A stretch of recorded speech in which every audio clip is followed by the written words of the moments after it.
The family would look to the ceiling at dinner time, because if the chandelier starts to sway again, it was a sign that the woman upstairs would be beaten by her husband, too beaten to stand up. All she wanted to do was crawl to the living room as quickly as possible. She just hoped that the camera on the cupboard could capture everything clearly. Sure enough, the next moment, her husband dragged her back into the room, and with a loud scream, the husband's anger had finally been vented. But as Lisa was silently cleaning up the mess, she cut her finger on a broken glass. But this time, her husband didn't scold her. Instead, he took out a present from his bag and threw it in front of Lisa. Lisa was very confused. But the next moment, the husband asked his wife what kind of fruit she wanted. When Lisa remained silent, the husband became impatient again. And then he said that Lisa was already 5 months pregnant. If it were any other woman, she would have wanted fruit. When he heard that the woman wanted strawberries, the man immediately took out a banknote and handed it to his wife so that she could buy them herself. But the man did not know that his wife not only did not buy strawberries, instead, she bought a bucket of ice cream, which pregnant women are not allowed to eat. Then he found a deserted place to sit alone until late at night. When she was sure her husband was asleep, she went to the toilet and ate it in secret. And when she was done,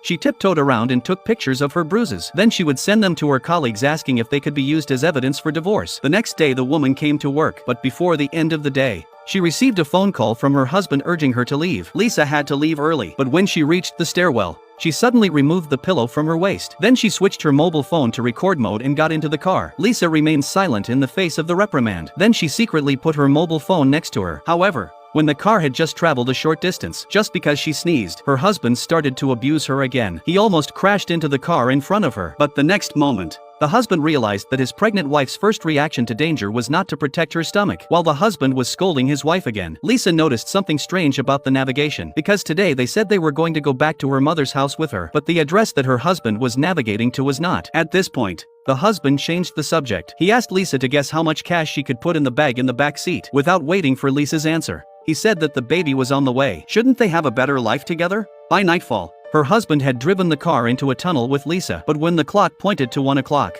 Lisa went back to her mother's house alone. She took off all her clothes and washed them. Then she sat in the bathtub and washed herself. Only when she was done did she lay down beside her mother in a state of restlessness. The next morning Lisa packed her things and was ready to leave. But while she was waiting for the lift, a mysterious phone call told Lisa that her husband was dead. Meanwhile, in a villa, a woman who had just moved here 3 months ago was staring at the yard because she felt a bad odor in the yard that she couldn't describe. But just as she was about to take a shovel to find out what was going on, but when her husband and son came back, they told her it was the smell of the garden's nutrients. But that day, when the neighbors asked her about the stench in the yard, Anna explained that it was the smell of manure. But then the neighbors said that the smell seemed to be the rotting of the soil. When she heard this, Anna couldn't hold back her curiosity any longer. She went back to the yard and grabbed a shovel. Then she dug at the place she suspected. But the next thing she saw was a horrifying sight.